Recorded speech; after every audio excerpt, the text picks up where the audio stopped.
Autre chose, c'est une vidéo qui aurait pu passer inaperçue direction l'Algérie, où le cri de motivation, vous allez le voir, des gendarmes est surprenant. Ils appellent tout simplement au meurtre des Juifs. Mathias, vous avez des images. Oui, alors c'est un exercice de marche ordonnée, tout simplement, de la gendarmerie nationale algérienne. Et les gendarmes algériens utilisent tout simplement les Juifs comme moyen de se motiver, quand vous l'avez dit, des appels au meurtre, plus que des mots. Barbara, je vous propose tout simplement d'écouter un extrait.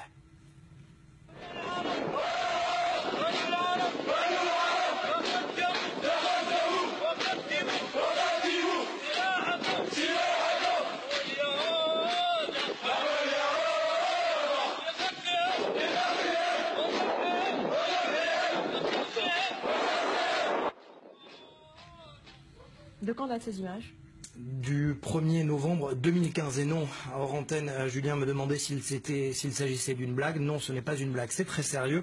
Et c'était pour marquer la commémoration, la fête nationale commémorant la révolution algérienne. Et Barbara, eh bien, ce n'est pas d'Israël dont il est question, vous l'avez entendu, mais bien des Juifs dans leur ensemble, ce qui a passablement d'ailleurs irrité le journaliste et spécialiste de l'islam, Mohamed Sifawi, qui a immédiatement réagi sur sa page Facebook. Vous allez voir d'ailleurs son mot.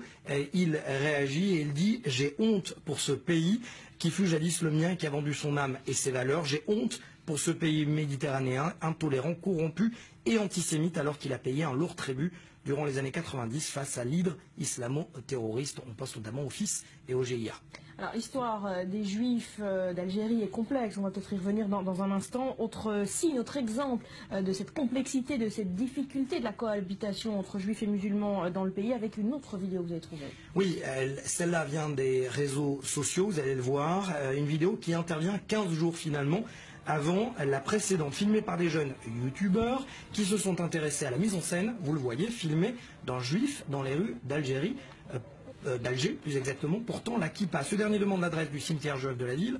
Les jeunes adultes, vous l'avez vu, lui demandent de quitter les lieux. Les plus âgés l'ignorent et puis les plus jeunes, pire, le chassent en lui jetant des pierres.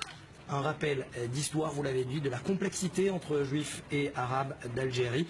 Les juifs d'Algérie ont reçu la nationalité française après le décret Crémieux voté en 1870. Un sentiment de trahison est alors vécu par la communauté arabe. Des juifs ciblés, surtout chassés au cours de la guerre d'Algérie.